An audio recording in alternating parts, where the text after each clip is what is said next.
Good evening, everyone. Let me welcome you. My name is Martin Eichenbaum, and I'm the director of the Crown Family Center for Israel and Jewish Studies at Northwestern University. My other job is professor of economics. But on behalf of the center, I want to welcome all of you to the Philip M. and Ethel Klutznick Lecture. This year, we're really privileged to have a very innovative program led by, and I hope I'm pronouncing this correctly, Psoy Korolenko and Anna Sternis. Let me just say, just on a personal note, that this evening has great significance for me, since my father was an officer in the Soviet Army during World War II. So I'll be thinking of him, and like many of you, of a lost world tonight.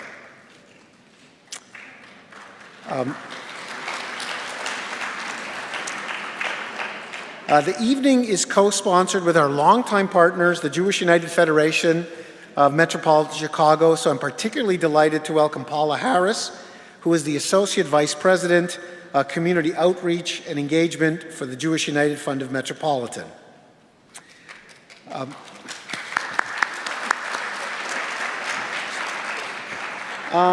So, did you want to make some opening remarks and then I'll introduce Claire? Is that okay?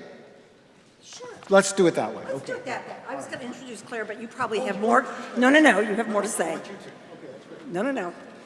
So thank you, Professor Eichenbaum. As he mentioned, I'm Paula Harris, representing the Jewish United Fund of Metropolitan Chicago, which also goes by the name of the Jewish Federation of Metropolitan Chicago, so they're interchangeable.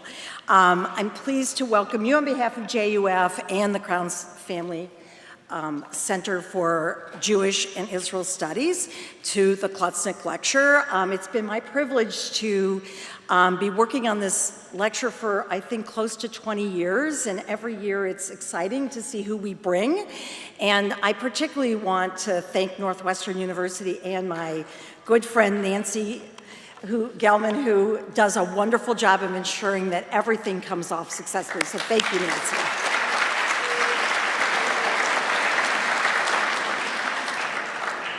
So the Jewish United Fund has a strong relationship with Northwestern University. I think a prime example is our Fiedler Hillel, which some of you are probably familiar with.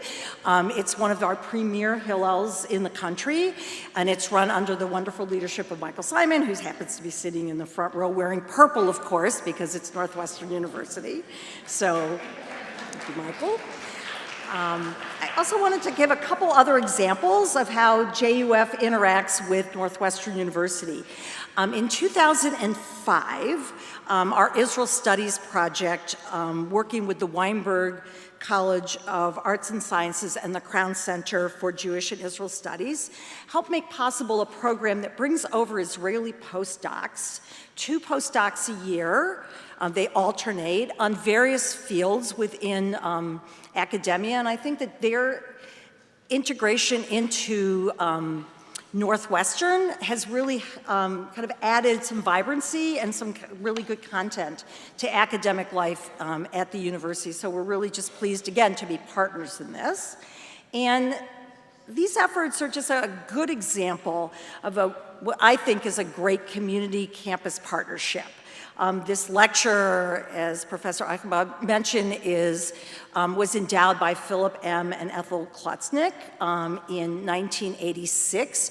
They really wanted to bring together the university and the community to come together to explore themes, issues within the Jewish community.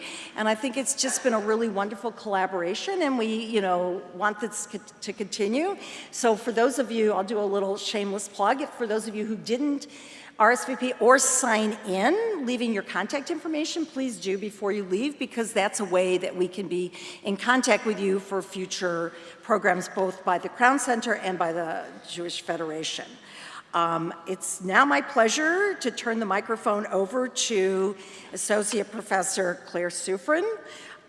She is the Assistant Director of the Crown Family Center for Jewish and Israel Studies here at Northwestern University, and Dr. Sufrin is a scholar of religion specializing in modern Jewish thought and theology.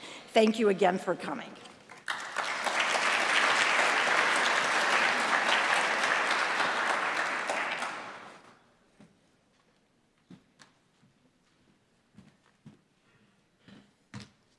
Okay, thank you, Paula. It's wonderful to have so many of you here.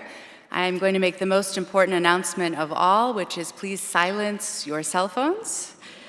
And another logistical detail, I want to let you know that tonight's program will last about an hour, and then we will have a chance for some questions and answers, and then a dessert reception outside on your way out. In addition, there will be CDs available for sale if you are interested during the reception. Enough logistics. Welcome. Again, it is my pleasure to introduce Last Yiddish Heroes, Lost and Found Songs of Soviet Jews during World War II. It is also, and even more so, a pleasure to introduce Professor Anna Sternchis and Soy Korolenko, a performer based in New Jersey and Moscow. Professor Anna Sternchis is the Al and Malka Green Associate Professor of Yiddish Studies and the director of the Anne Tannenbaum Center for Jewish Studies at the University of Toronto. She earned her DPhil in Modern Language and Literatures from Oxford University in 2001, and she has written 2 books, Soviet and Kosher, Jewish Popular Culture in the Soviet Union, and just last year, When Sonia Met Boris, an oral history of Jewish life under Stalin. As you can tell, she is an expert on Russian Jewish culture, on Jewish life within the Soviet Union, as well as post-Soviet Jewish life. Soy Korolenko is a poet, singer, and songwriter, as well as a scholar and journalist based in Moscow and New Jersey. He has embraced a hybrid career as a wandering scholar and singing professor. He writes and performs in Russian, Yiddish, French, and English, and I believe 1 or 2 other languages as well, and in styles that include pop, folk, and rap. Reviewers and interviewers who have met him before me have compared him to Allen Ginsberg, to Emile Zola, to Spike Jones, and to all of the Marx Brothers rolled into one. So with a list like that, the only thing left to say is that he is truly one of a kind. Anna and Soy join us to share songs written in Yiddish during World War II and later hidden for decades. We are truly in for a treat. Please join me in welcoming them to the stage.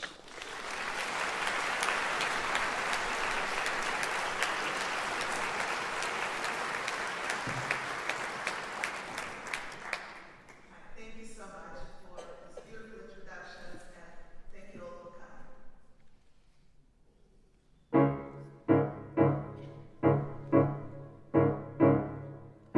Geh ich mir von Front mit a größer Freude, was ist mir gekommen die Schau.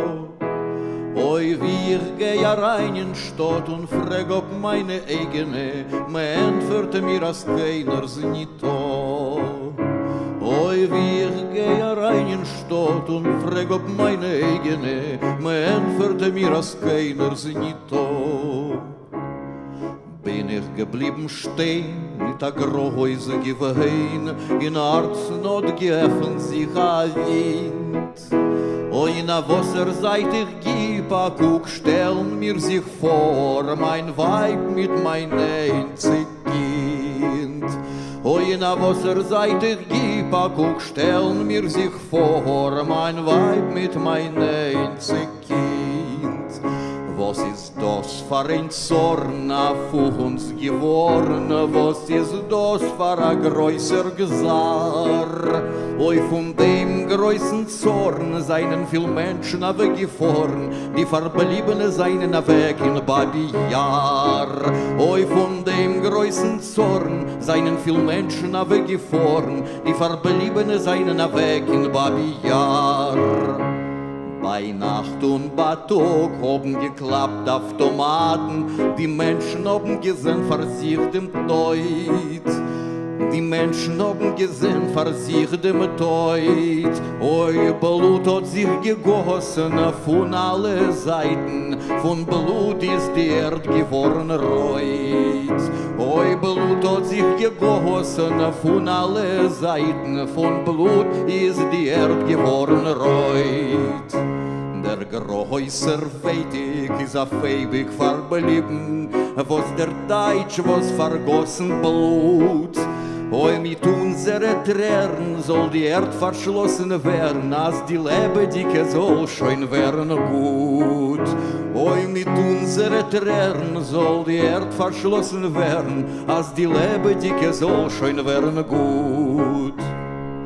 Aber unser Säune sucht wie noch a Säune, will mit sie machen in Hand. Will mit sie machen in Hand. Oi, wie lang wie sie wollen sie das nicht erleben, sie wollen keinmal nicht sein in unser Land. Oi, wie lang wie sie wollen sie das nicht erleben, sie wollen keinmal nicht sein in unser Land.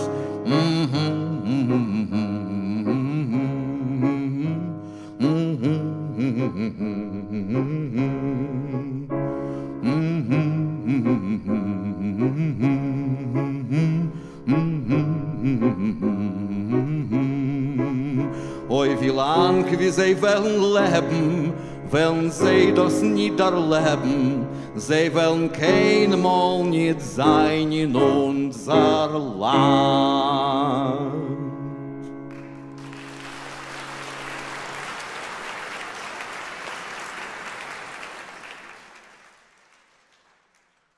The song you just heard was first recorded from a woman named Golda Ravinskaya, who was 73-year-old in Kiev in 1947. We don't know much about her, but she was probably one of 150,000 Jews from Kiev who survived the war somewhere away from Ukraine, maybe in Central Asia, maybe close to Ural Mountains, and returned to Kiev only to find out that so many of their family members were dead or gone to Babi Yar. Babi Yar, a ravine near Kiev, where 33,771 Jews were shot on September 29th and 30th, 1941, in those 2 days. This number did not include, by the way, children under the age of 3, so there are probably more people killed in the ravine. The story of a soldier coming back from the war and discovering an empty home were popular in the Soviet Union in 1945 in all languages. Many artists and authors and singers, including Mikhail Isakovsky, addressed it. For example, Mikhail Isakovsky, not Jewish, a very famous Soviet songwriter, wrote a song called "Enemies Burnt My House" in 1945, where he tells a story of a soldier who comes back from the war, finds the grave of his wife, sits at her grave, drinks a little bit of vodka, and cries, saying that he liberated the entire Europe from fascism, but he was not able to protect his own family. Maybe Golda was inspired by that song, or maybe she had her own story. We don't know. We don't even know exactly to what tune she first sang it. The one that you heard right now in performance by Psoi Korolenko is based on a Yiddish tune called In Droysen geht a Regen, first recorded from Bronya Sakina, a Yiddish singer from Ukraine who immigrated to the United States in 1978. And she was discovered and popularized by Michael Alpert, a klezmer musician who arranged and taught her music. Something about the story of Golda Ravinskaya, who laments her community, resonated with songs by Bronya Sakina that lamented the loss of her love. This song, just like every other song you will hear tonight, is part of previously unknown archive left behind by the ethnomusicologists of Kiev Institute of Jewish Proletarian Culture, who spent the entire World War II recording Yiddish music, stories, and jokes from Jews living and dying in the Soviet Union during its darkest chapter in modern history. Its members included Eli Spivak, world-famous Yiddish linguist, ethnomusicologist Moisei Berigovsky, and some others.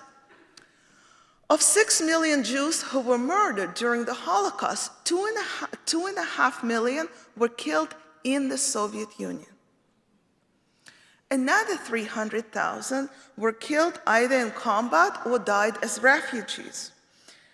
But also, 1.4 million Soviet Jews survived the war in the rare parts of the Soviet Union, parts of Central Asia, Ural Mountains, and Siberia.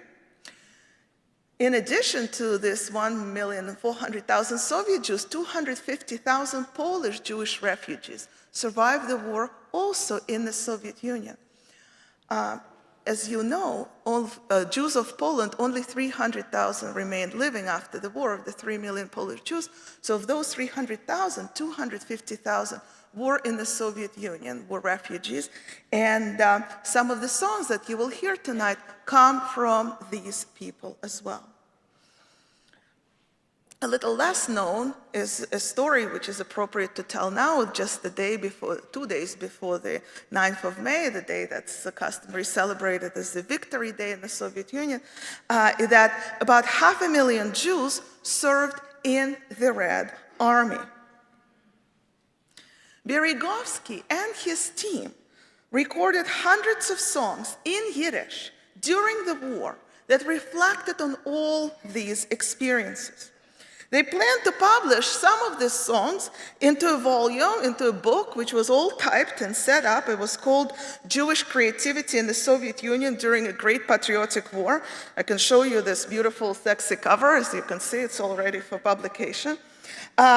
It was all typed out. It even went through one round of Stalin's censorship, but it never actually came out.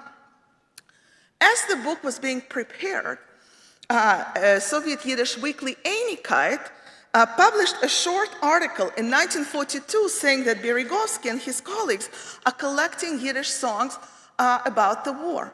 And very soon after that, Berezovsky and others started getting letters from people in the Red Army, or some people from occupied Ukraine, or from all over Central Asia. They looked something like this, like you see on your screen.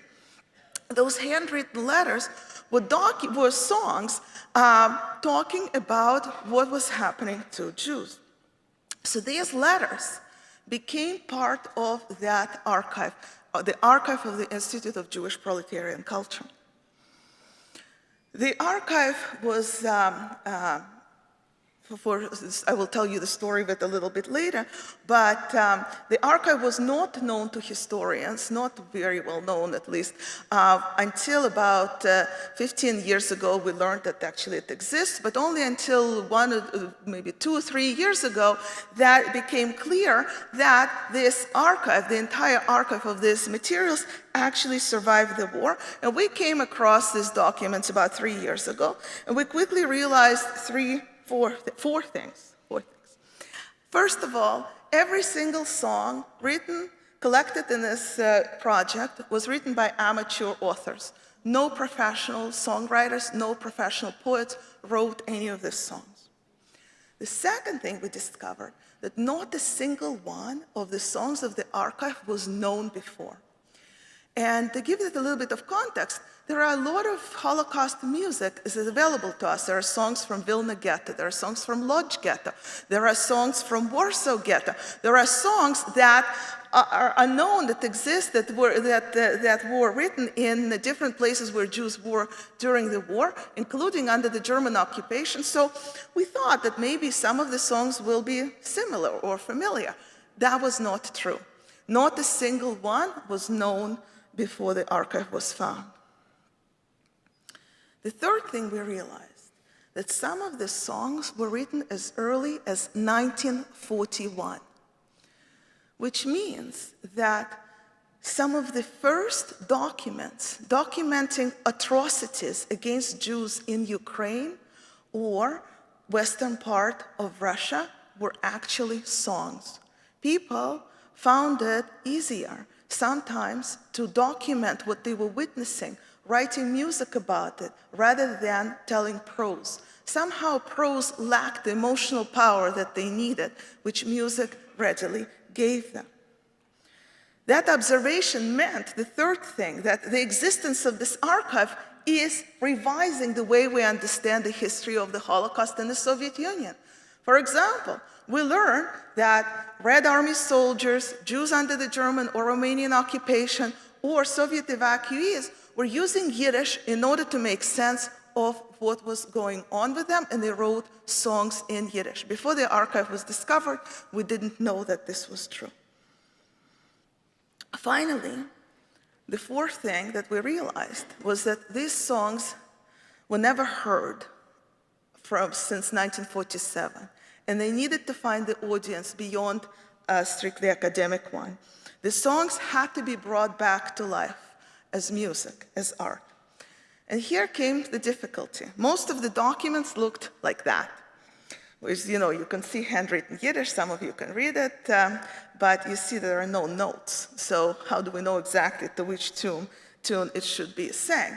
Berezovsky did not finish this project, so they were planned to add tunes later. Sometimes they didn't have time to record these tunes. Sometimes people who mailed those songs to them didn't write the tunes. So the problem was, how exactly do you sing the poems? Berezovsky started making annotations to this music. For example, sometimes it would say, sang to a famous Soviet song, but doesn't say which one. Or another important piece of information that came from Berezovsky said that not a single new tune was recorded. In other words, people relied on old popular Yiddish and Soviet and Ukrainian and Polish and Romanian music, and as we learned later, also German music, which is also very interesting, to write these new Yiddish songs about the war.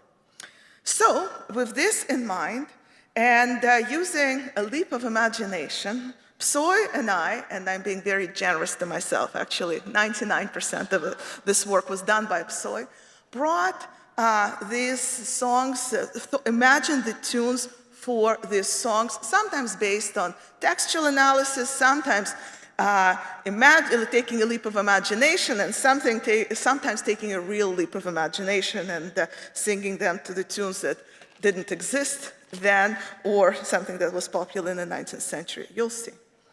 Above all, this program is meant to do something that we think the authors of the songs wanted to do, to create an artistic and musical commentary on the darkest chapter of Soviet Jewish history and also European Jewish history. So the next song you're about to hear is right in this line. It provides a commentary on events that were relevant to its author, Velvel Shargorodsky, a man, a 42-year-old man who is singing that in Krasnodar region of Russia in 1944. And it talks about things that he is reading about in the newspaper and something that he wants to put in verse. So first you'll listen and then I'll explain a little bit more.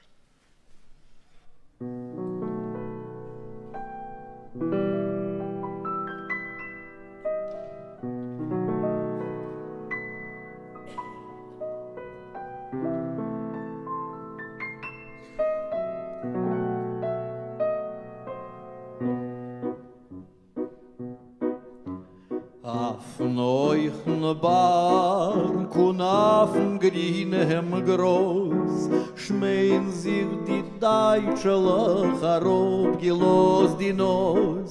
Sog was hat es getroffen, die Deutschele Barim. Och mot uns gegeben das Wegele von Krim. Sei genit mir Bräugis, oi sei genit in Kass. Was ist mit Kafkas und was ist mit Donbass? Nu so dort Hitler geplane wird Geschäft. Ois groben die Keulen, ois pompen dem Neft. Nor so schön uns das Wegele vermachte wird der Russ. Haben mir von dort sich abtragen gemüßt. So von Ukraine, wo seid ihr gora weg? Haben mir schon euch dort kein Honig nicht gelegt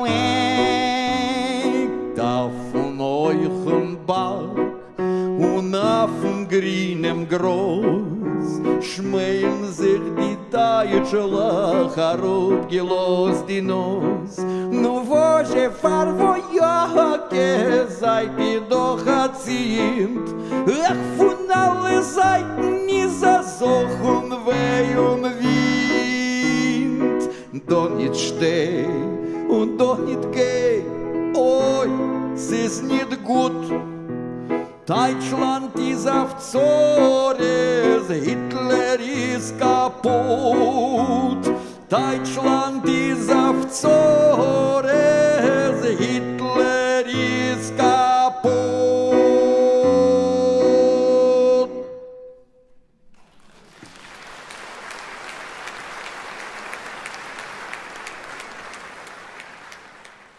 So as you can see, the song talks, written in 1944, I'm reminding, speaks of Hitler's desire to get Soviet oil in Caucasus and in Donbas region of Ukraine. And there's a nice rhyme there. The oil, they use Russian word for it, neft, rhymes with Geschäft, oil with business. So the song actually has an unusually contemporary feel, because we still hear the words like, oil and coal and resources in the news today. We hear the word Caucasus, we hear the word Crimea, and we hear the word, war in Ukraine, except the sides are different, but these sites are still the places of ethnic and of ethnic violence and ethnic conflict. Interestingly, if you rely on English translation to read the lyrics of the songs, you'll notice that there's nothing there about Jews. There are no Jewish heroes, there are no Jewish victims. The song talks about what the newspapers are reporting. So if we don't know the song is written in Yiddish and we don't think about the tune, then it could be in any language written in the Soviet Union in 1944. But the tune actually tells a different story. The tune suggested very clearly that the song is based on the old Yiddish folk song Auf den hohen Berg, on a tall mountain, popular in the 19th century. Even Mendele Moiches Forum, a Yiddish writer, wrote about that song in his novel Fischke the Lame. So it's a very old Yiddish song. And that Yiddish song is a riddle where a Maskilic Jew, when a Hasidic Jew makes fun of a Maskilic Jew by calling them Deutsch, so the Deutsch. So it's an inner Jewish quarrel. But when the war comes, the Deutsch, the Maskilic Jew, becomes actually a real German and Deutsch. And the song uses this old form in order to tell a very new story. Now, the next song you're about to hear is one of the few in this program today that was published. It was published in this book, edited by Sholem Cooper-Schmidt, called Folk Songs from the Great Patriotic War. The book came out in 1944. It was recorded from Berta Flaxman in Zhytomyr, from Zhytomyr, but she recorded it in Uzbekistan in 1943. The tune will surprise you a little, but I will not say too much before you hear it.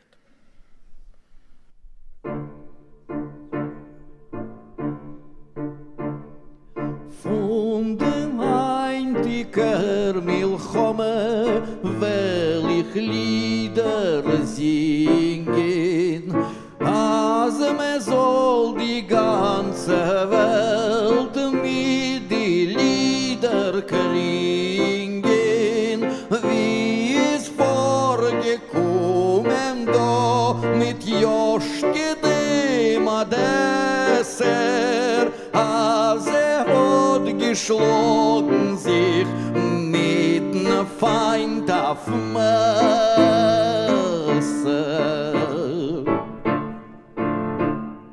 Als hat sein vor sich die mörderische Zores, hat bald geschworen, sei kurz machen die Schures. Hey, Deutschukes, war ich euch Fahrer Wagner, Keile, Pass, es wird man von euch schneiden wie von einer Weile.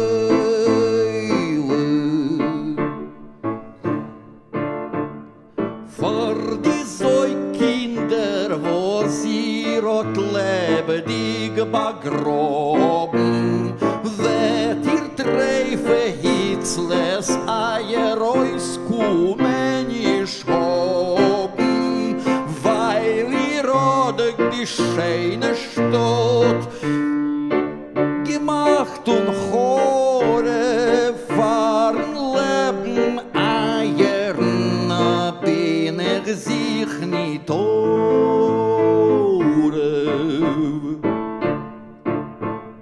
Drei Messles gehogelt hat durcheinander mit Feier, Joschke hat mit Häuse gelost und a Keul an Speier, hat die Faschisten noch genädigt und a Steiger, auf der Erd gefallen is a Beigerle, ma Beiger.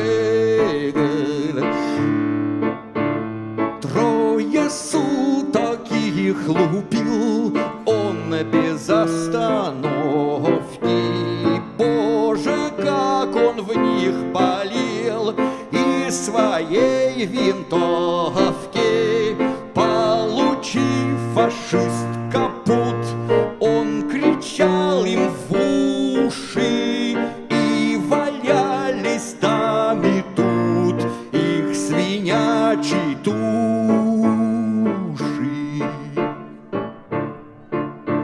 Скажут люди, жизнь прожил Ёшки так, как надо. Он родной стране служил, бил фашиста гада.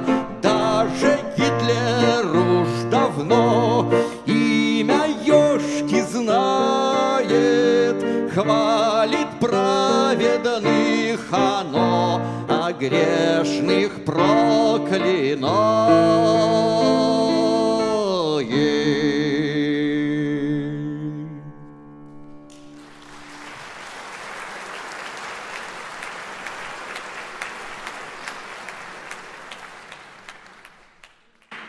So as you can see, the song does not exactly shy away from violent calls for death to the enemy.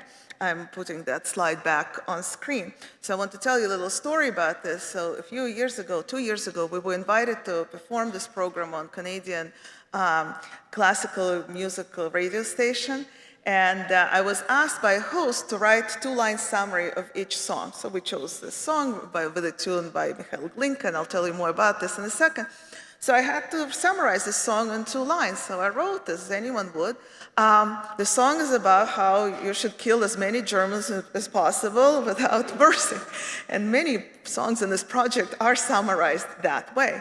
So the host called me for a meeting, very formal, very kind of classical music appropriate meeting. And he says to me, so I want to ask you something. You realize it's a family station. He says, maybe we should tone it down a little. Do you think it's appropriate to play music like this for our audience? And I said to him that I think that for the first time in history of Yiddish music, it's being criticized not for its vulgarity, not for its low taste, but actually for violence. And I think I said to him, we have to stop and pause and think that this is a historic moment. And he said, okay, fine, we'll play it. So why Glinka? Now, the song is set, the one you heard is Skylark, the 19th century song by Mikhail Glinka, which was wildly popular in the Soviet Union in the 1930s. It was performed by Sergei Lemeshev, a famous Soviet singer who is often understood as Soviet sex symbol. Everyone knew him, everyone wanted to be Lemeshev. So we were thinking about this woman, Berta Flaxman, who's writing the song, encouraging a soldier to fight for Odessa. Yoshke from Odessa is the bravest one who has no mercy for enemies. And she imagines him, this tall and handsome, looking like Sergei Lemeshev, and singing, pretending to be Lemeshev, and singing this song to the skylark tune. And that's how it came to be. This tenor, this kind of music was popular also among Yiddish tenors in the Soviet Union. Zinovy Shulman, Solomon Khromchenko, Misha Alexandrovich sang songs like Skylark. So we believe that this is historic enough. Now, revenge is a central theme in these Red Army songs. These are the songs, this one and the next one you're about to hear, that motivate soldiers to fight, to abandon their human side, and to remember that Germans are not human because they are doing things that no human being should ever do. By the way, the person who came up with the slogan, "Kill the German," was Ilya Ehrenburg, a famous Soviet journalist, also of Jewish origin, who published a famous article in 1942 called "Kill the German," and many Russian songs and Ukrainian songs, and now, as we learned from this archive, Yiddish songs, took lines from this article, translated them into the language, and sang them. But what Yiddish songs have that other songs don't have quite as much. They have the message that was really important for the authors of the songs to bring across, and that is that Jews can and do fight as men, and they do it no worse than other soldiers. In other words, fighting a very wrong but very popular anti-Semitic myth that spread in the Soviet Union in the 1940s, that Jews sit out the war in Tashkent, whilst others are fighting to protect them.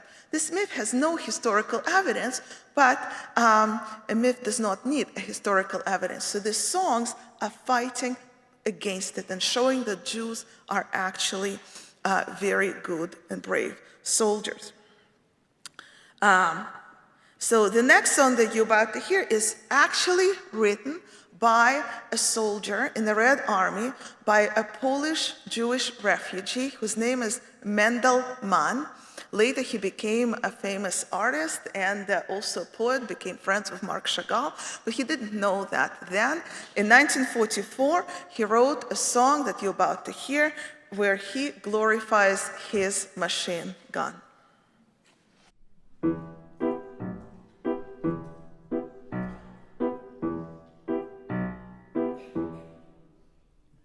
Lieg ich leb'n Pulemiot und schäbtscha Yiddish nigen, arum ihr is alt still und stuen die Grieselig sich wiegen. Arum ihr is alt still, nor stuen die Grieselig sich wiegen. Der Mann sich man freilich stettel, wer hat es nie gekannt? Jetzt dieses Puston Menschen, wo seinen die Stieber verbrennt. Nor ist da a reute Armee, hat sie mir a Pulemiot gegeben. Da schlag ich die Deutschen, kedei unser Volk soll doch leben. Oi schlag ich die Deutschen, kedei alle andere Völker sollen leben.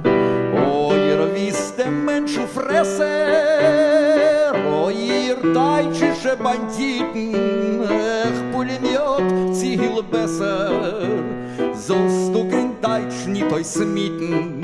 Oh, ihr wisst dem Menschenfresser, oh, ihr deutsche Banditen, hey, Pulemiot ziel besser, sollst du kein Deutsch nicht euch mieten.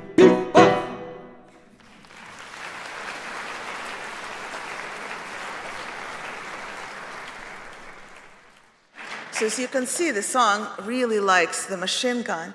And it's interesting to think about this, why it matters so much in 1944.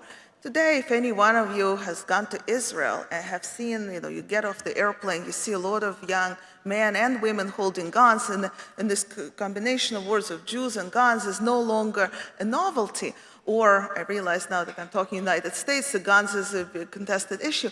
But in 1944, a Jew having a machine gun and using this machine gun to fight against the army that destroys their people is a huge deal. And many, if not all, our Red Army songs glorify the weapons that are given to them by the Red Army. Now, this song, as you could see, really talks about avenging Jewish people. It's talking about how important it is for the soldier to fight for Jews. When Berezovsky and his team was preparing the book for publication, I mentioned earlier that it went through a round of censorship. So they looked at the song, and the motivation was there, the fighting was there, it was all good, but it seemed a little bit too Jewish for the climate of the Soviet Union of 1940s. It's not that those ethnomusicologists or scholars were working exactly in the atmosphere of the academic freedom. They had to think about what will be published in the Soviet Union. So they made some changes, so I'm going to show you. So this is a document from the archive. First they typed the original song, and then they crossed some stuff out. So what's typed at first is that when he says, I'm going to fight so that my Jewish people should survive, like I'm fighting for my Jewish people. They cross it out and they write on top, unsere Völker, which means that instead of my people, our peoples, removing Jews from the song. So we had a dilemma. How do we sing it today? Do we sing it the way Mendelmann wanted it to be sang, and that's why give voice to him and honor his word? Or do we sing it how Berezovsky would have published that song, and had this book come out, we would have sang it this way, and therefore honor the work of scholars that did everything that they could to preserve this folklore? So because it's not a purely commercial or a project, we decided to go the academic way, and that's why those of you who listened closely heard that Psoy sings both versions. So first he sings for my Jewish people, and then he sings for all people. And we think that in the 21st century, this message of universal dangers of fascism to Jews and to non-Jews is actually very relevant. And entertaining. I'll talk more about this later. In 1944, all workers of the Institute came back to the war-torn Kiev. Ukraine lost almost 900,000 Jews to Holocaust. In the German-occupied Ukraine, less than 1% of Jews survived. In the Romanian-occupied Ukraine, about 30% of Jews survived. So during 1944, 45, 46, and 47, Moisei Berezovsky, Ruvim Lerner, Hina Shargorodska, and a few other of his colleagues went to the places in Ukraine where Jews still survived, and even went to DP camp in Germany, and recorded stories, folk songs, and anything that could become part of this project. It was not an easy task. People who survived the war under the German or Romanian occupation were afraid to talk about what happened to them during the war for a good reason. As early as 1942, Soviet secret police issued a secret but very effective statement saying that every Jew who survived the war under the German occupation has to be interrogated, and they have to prove that they survived by not collaborating with the German army. If they couldn't prove otherwise, they were arrested and sent to Soviet jail. People who did survive the war under the German occupation or Romanian occupation, who had documents linking them to those ghettos and camps, burned those documents as soon as the rumor of this instruction, of this order became known to them. They regretted this decision many years later when the Material Claims Conference against Germany started issuing pensions to Holocaust survivors, and the Soviet Holocaust survivors couldn't prove anything. But in 1945, they didn't think about that. They wanted to live, and they wanted their children to live, and they wanted to live normal life. So they lied. A lot of people who survived the war under the German occupation or Romanian occupation said that they survived the war in Central Asia, in Tashkent. contributing, by the way, to this myth of Jews surviving the war in Tashkent. So who would sing them the songs of the war? So the stories they wouldn't tell, but they would sing songs. They would say, my neighbor sang that song to me. My neighbor, who I don't know where he is or where she is, she told me that she learned that song from a ghetto or from a camp. And that's how we have Yiddish music created in those camps and ghettos from Ukraine. One of those sites in Ukraine where a lot of Jews perished, where a lot of Jews from Romania and other parts of Ukraine were deported to and died, was called Pechora. Pechora is a small town in Vinnytsia region of Ukraine. And during the war, they took this tuberculosis sanatorium and they emptied it of patients, and they started sending Jews there, dispatching them. There was no mass murders in Pechora, but what happened was that people were sent there, they were not fed, and within weeks they would die, and then new groups will arrive. Some people, especially children, very few of them, were able to escape Pechora and tell the story of it. So a lot of songs in the archive actually talk about Pechora. After the war, Soviet authorities denied the existence of Pechora. Historians today even argue whether it was a ghetto, whether it was a concentration camp. Survivors call it death camp. So there's a lot of discussion. But these songs are very clear. There's no doubt on what it was. Pechora in this song is a place from where no one comes back alive. One such song, the next song that you're about to hear, is a very special song. It was recorded from a teenager named Yosef Broverman, who was 16 years old in 1944 when the researchers found him. And he said to them that he was interned in Pechora together with his parents. His parents died in 1942. He himself escaped Pechora in 1943, but he said to them that he wrote that song in 1942, the day after his parents were killed. And this is the song you're about to hear, again with an interesting tune, of which I will say nothing for now. Kommt heute einmal noch der Monat, unser früher dicke Zeit, unser Masel, unser Leben, was hat uns amol gescheint, unser Molke, unser Weinen, und Aschir und Onanek, oi, oi, meine junge Jorn, gehen jetzt beim Deutsch weg.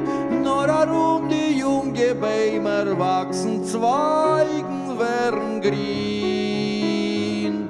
Hat einmal so gezwittet unser Leben in Tulchin. Kommt die Zeit und von die Bäume flieht der schöne Zwitterrot. Punkt so das lichtig Leben geht bei uns a Zwiete ob.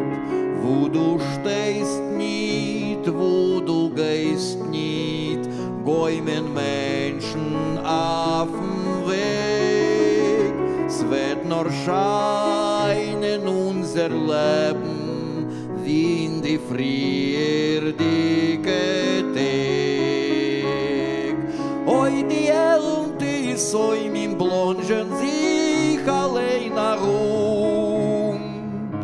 Und das blutig Wort gestorben, wo du kommst, die Summe du. Menschen fallen wie die Fliegen, nur Verhunger von Fachgeld. Unser Mucke, unser Zorn, wissen wir die ganze Welt. Kein Mann soll nicht sein verfallen, das Schuld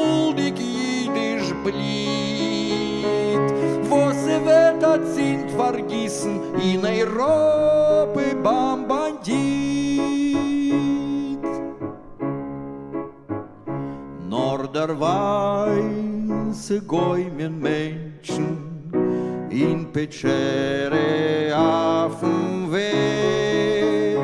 Los uns scheinen das Licht, die Kleben von der friedliche Tag. Lass mir entfernen die Mörderbrüder mit der Widerstand. Lass mir Brüder selber sorgen mit Windhaftis in der Hand.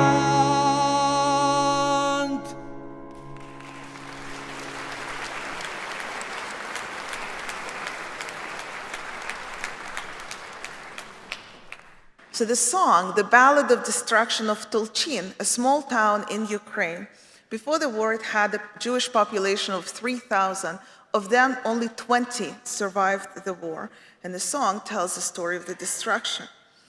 The tune, and by the way, before I tell you about the tune, as you can see, the teenager who wrote that song was hopeless. He didn't see the good ending. He thought that everyone will forget about what happened to him and to his community. But then the end is very positive, and it says we will respond to the murders, we will resist, we will have guns in the hands. And you know, for some time it didn't make any sense to me because the whole song is so depressing, and then the last verse is like so a bit. And sure enough, it comes as a sponsorship, as a censorship. As you can see, the depressing lines are cut out. There's the documents I found later. And this whole last verse about using the guns and fighting and to respond to murder was written by scholars themselves in order to show that people are actually not losing their spirit and are resisting fascism. And again, we sing both versions. Now, the tune was written, of course, by Alfred Schnittke, a Soviet composer of both German and Jewish origin, written in 1978. So how could it be this song that's set to that tune? It comes from a famous TV series popular in the Soviet Union in the 70s, based on Pushkin's stories, Pushkin's little tragedies. And the song by Schnittke talks about a destroyed community due to Black Plague in the 14th century. The fascism was referred to as the Brown Plague during the war, so Psoy thought it would be interesting to sing this ballad of destruction to this modern contemporary tune. And that's how this CD song got recorded, and we're very happy with the message it sends and all this. Until, a few months ago, we found the original tune of that song. Turned out that, to say that we were wrong is not to say much. It turns out that this kid was singing this song to a very famous Cossack song, which talked about, it's called, the Russian speakers here will appreciate this, Sten Karazin. It's a song known to us from the 1990s as a drunken song, but then in the 1940s, it's a song about this Cossack leader killing his girlfriend on a dare from his soldier brothers. And so this is a very chauvinistic, misogynistic, in all this kind of song, and it was even used as a German song as well. In the German army, it was aviation march and all this. How this kid connected these kind of words with that music escapes us. But we know two things for sure. First, we would have never guessed it. And second, had we sang it like this today, you would have all thought that we're mocking this project, and how could that be? So what worked for 1944 does not work for 2018. And we think that maybe Josef Broverman, had he lived, had he heard this, said, actually, it sounds better with Schnittke. We want to live with that and believe that. One of the things, speaking of surprises from the archive, that surprised us, looking at the songs in the archive, is how much humor was in them. Humor and satire were a very important part of making sense of the war and trying to cope with the war, and some people even say resisting the war. Holocaust survivors often talk about how if they could make a joke, that gave them strength to live to see another day. Soviets saw humor as a very powerful weapon against fascism. Soviet magazines published cartoons like this one all the time, defeating Hitler, suffocating Hitler like this. So Yiddish songs don't stay away from this. In fact, about 30% of the archive are actually humorous songs. So the next one you're about to hear uses the traditional Jewish frame of reference for humor, and that is the holiday of Purim. In fact, the song is called Shalachmones for Hitler, Purim Gifts for Hitler. It was recorded in Kazakhstan in 1945. And the tune is Binich Mira Schneider, or comic ditties about different people of different trades, people of different professions, which actually fail as such, right? So this Haman is a Haman who failed. Right?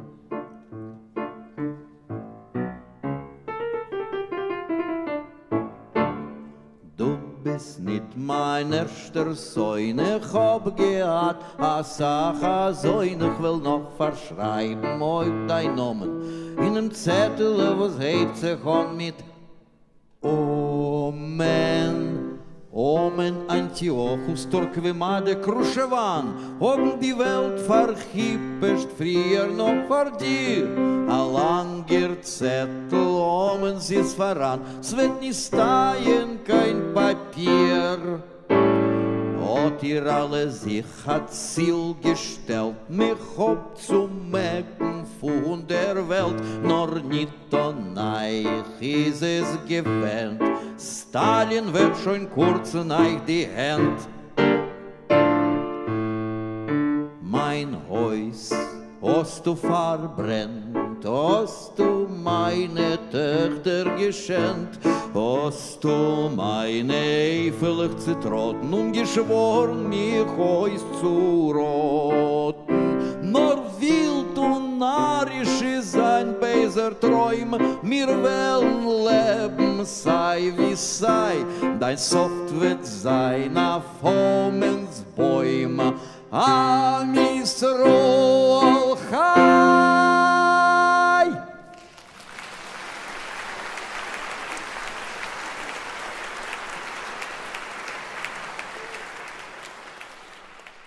So as you can see, the song recites all the failed enemies of Jews.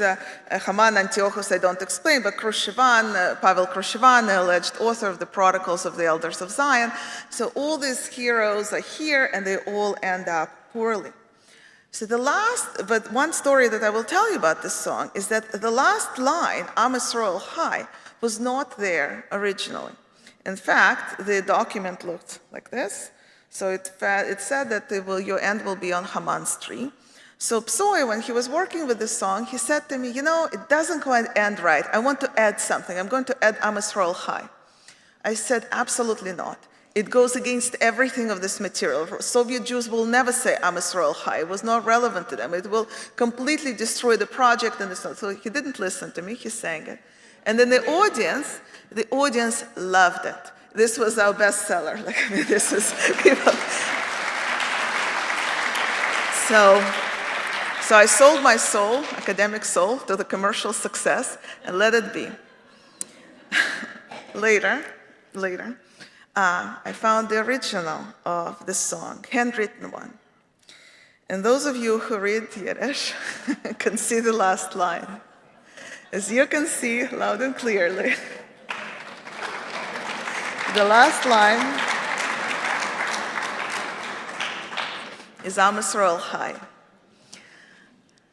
which taught me, well, first humility, never too late, and second, a very important lesson, that an artist gets another artist much better than a historian gets an artist.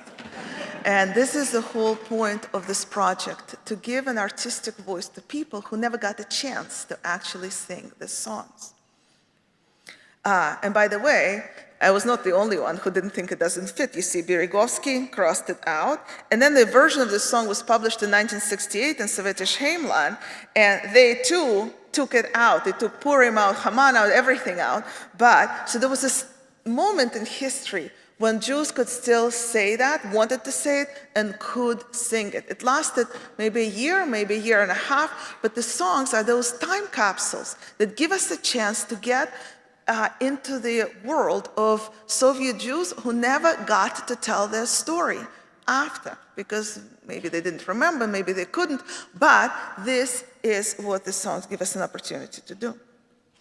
So the next piece that you're going to hear is actually not a song, but a joke recorded by Hirsch Blostein, an Argentinian journalist who spent the war in the Soviet Union, long story.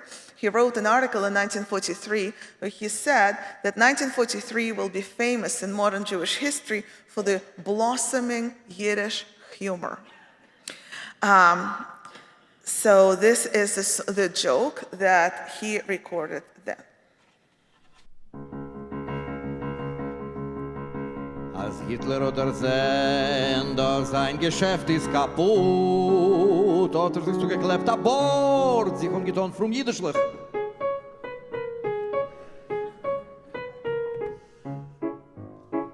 Sich der Wust bei Goebbelsen, wo es ist noch geblieben ein lebendiger Jid in der dritten Imperie. Und gekommen zu ihm, behalt mich, Brüder! Hat gesagt zum Jiden, behalt mich, Brüder! Oh, Bruder, behalt mich! Hitlers Menschen jagen sich noch mir. Dem Jiden ist bald geworden verdächtig der ganze Union. Hat noch nicht gehört, besitzt, als ein Jid soll sagen auf Hitlers Auswürfen Menschen. Chayes, ja. Hint, ja. Paskudniakes, ja. Azerin, ja. Aber nicht Menschen. Kein Narr ist der Jid nicht gewesen. Sagt zu seinem Baldover so. Ihr seid doch Väter.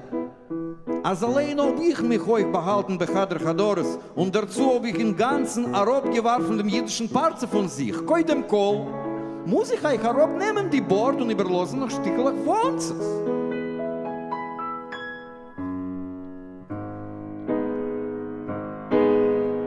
Und jeder noch Hitler hat bewiesen etwas zu entfern. Hat der jeder Streich getan die Hand in der Bord bei Hitler und haben genommen sie den Hand und Fies. Und das hat ihm den ganzen Reis gegeben. Und der Jid hat gesagt, ich hab schon gesehen Ziegen mit Bart. Nee, das ist natürlich. Hab schon viele gesehen Beck mit Bart, mit jüdischer Bart in die Hand. Aber ein jüdischer Bord auf ein hindischer Morde hab ich noch keinmal nicht gesehen. Такого мы еще не видели. Und der Witz endet sich mit einem Gramm. Ja Bord, nicht Bord, da geht nicht hin kein Bert. Dein einziger Ort ist in der Erde.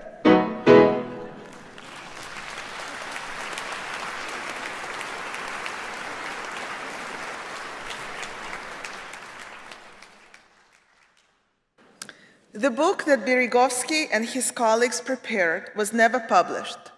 Hitler was gone, but Stalin, who the songs praise so wholeheartedly, now changed his attitudes to Jews. Jews were now seen not as allies of the Soviet state, but as enemies of the Soviet Union. In 1949, the Cabinet for Jewish Culture was closed. Its director, Eli Spivak, was arrested and died during interrogations of 1950. In 1950, Moisei Berezovsky was arrested too, only to be released in 1956. In the 50s, it became dangerous to speak about Yiddish culture in public, and no state funding was available, of course, to conduct research on Jewish studies. The material that they had collected was seized and made secret and deposited in the manuscript section of the Ukrainian National Library, where it was unavailable to researchers until 1990s. Today, we wanted to tell you about these songs, not just to alert you to the entire layer of culture of Yiddish-speaking Jews that developed during the war, of which we had no idea, and which similarly to Yiddish cultures of Vilna, Warsaw, and other Polish ghettos reflected a strong desire of Jews to fight against fascism, to revenge the dead, and to remember their loved ones, but also to honor the heroic people who preserved these songs for us. When they were arrested, they believed that their collection was gone forever. I spoke recently with Beregovsky's granddaughter, who lives in Ukraine, and she says that she remembers her grandfather poorly. She was a little girl when he died. And she says she remembers one thing about him, that he was always working, and her grandmother, his wife, was yelling at him all the time for that. He came from jail. He was sitting with his papers. He was sorting them out. And she would say to him, nobody will ever need any of your work. You should not be making your eyes hurt. You should not be working. It's useless, useless, useless. And he sat and he spent the last 5 years of his life sorting the archive, his other archive. The project that he worked on during the war, he never ever told his family that he was doing that because he worried, rightly so I think, that because of this project he was actually arrested because there was so much Jewish nationalism in this music, not enough Soviet, that he worried that if he mentioned something to his family, they will suffer as well. So he died thinking that these documents never were destroyed. Thankfully, he and his colleagues were wrong. Yes, it's over 70 years later, after the archive was closed, but the songs did see the light of day, and for that we're grateful. To him, to Beregovsky and his colleagues for their work, and to you for your attention tonight. We will finish with one song from this collection, also a Purim song that proudly proclaims the end of Hitler and the end of fascism.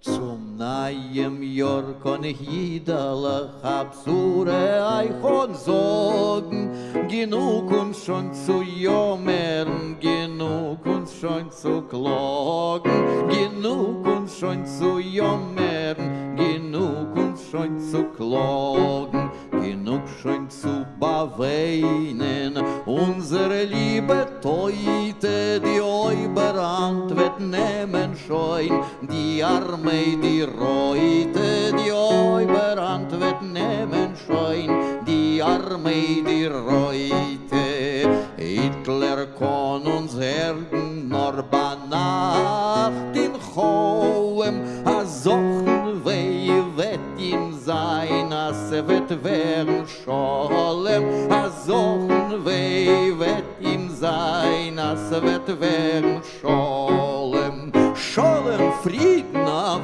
der Welt, dem Deutschen auf Zerloches, dem Deutschen auf Zerloches. Hitler warten in Hitz und Kält und kann uns kuschen in Toches. Hitler warten in Hitz und Kält und kann uns kuschen in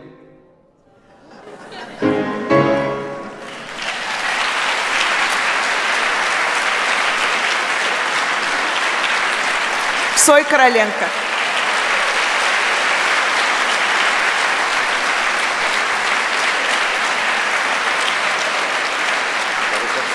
Не знаю.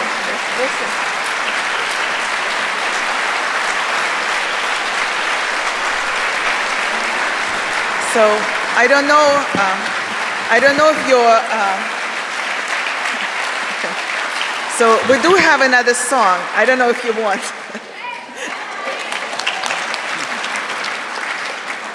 Okay, now this is the very last song, for real. And this is a song that, in our opinion, signals the return to real normalcy in Jewish culture. It was recorded in a German DP camp, not in the Soviet Union, 1946, and it makes fun of Jewish organizations that are helping Jewish survivors to get back on their feet. So it's back to the citation of 2 Jews, 3 opinions, and making fun of each other. And musically, in this song, we celebrate radical anachronistic solutions and other random songs. And it is actually, in this case, it's some kind of a medley. There are 3 tunes at least. The Russian popular tune known as Mishka Mnogo Medu Съел, some sort of Tsiganочка, Russian Roma, gypsy dance song, and a little bit of Tumbalalaika. On gekommen in Berlin, nita nita in, und me fort, oi, und me sitzt noch op ein Ort. Me läuft zum Joint, me läuft zum Reben, kann sich nicht keine Hänze geben, sag ne wie es lieber was wird sein mit uns der Sof? Oi, lieber Bruder, nur betochen, mir zerschäm noch a paar Wochen wirst du sein, ob jener seid, und von dort ist schon alright. Und in Joint der starre Pios, uns gibt nicht kein Entfern auf a Paros, me sagt ihm as a Sachen weh, und meint as es ist okay. Sorg nicht, es ist noch gut, was da a Bocher von Sachnut. Es ihr nur ach wat gerjat, gibt a Zertifikat, noch a Regen scheint die Sonne, weißen mir schon lang davon, verliert mir Tage nie den Mut, abi mit Jäges ist kaputt, abi Berlin ist stark zerstört, liegt nein Eilen in der Erde, und ich es Ruhe tanz und schrei, eure Ham Israel chai. Lang woch noch gewähnt mein Lied, nur ich bin schon nicht was mit. Es wird sein, da jenu da. Hitras, adieu, goodbye.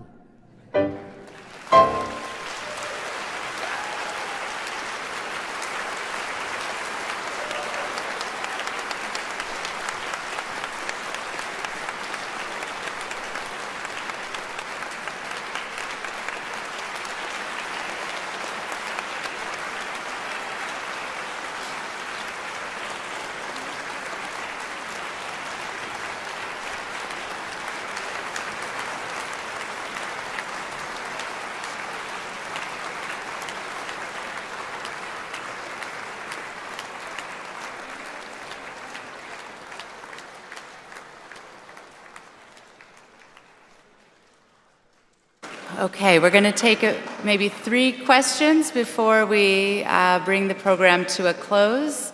Nancy, over here we have a couple of microphones. I apologize in advance, we won't be able to call on everyone. But if you have a question, please raise your hand. Oh, there's Nancy over here, right towards the back. Yeah.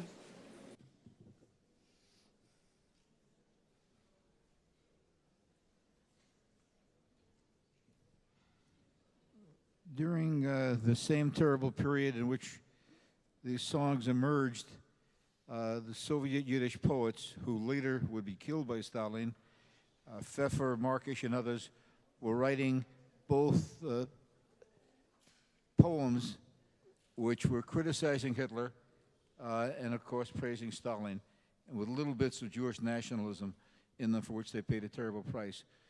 Did you find any evidence that the people whom you were researching had knowledge of the Soviet Yiddish poetry being written at that time under official auspices? Yeah, you know what, thank you for that question, because the answer is absolutely not. In fact, it was something that we really looked for. I have a colleague, Gennady Estreich, a specialist in Soviet Yiddish literature and culture working out of NYU. When I just first found the songs, he says to me, Itzik Pfeffer wrote all the songs. They pretended for them to be folk songs, and it is what it is. Well, actually, that turned out to be not true because Itzik Pfeffer would never write songs of such low artistic quality. You know, he was a professional poet.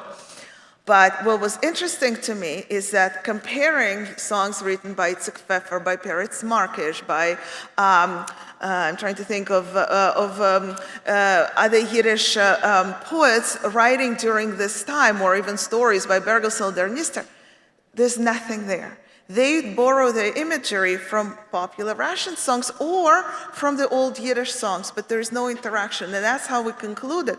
Also, we looked every single name up, hoping maybe some of them will become Yiddish poets or singers. None. And that to us showed us that this was this complete layer of amateur Yiddish culture which lived in a different universe compared to the universe of Pfeffer and Markish and Kvitko and all these other people. Thank you. This lady.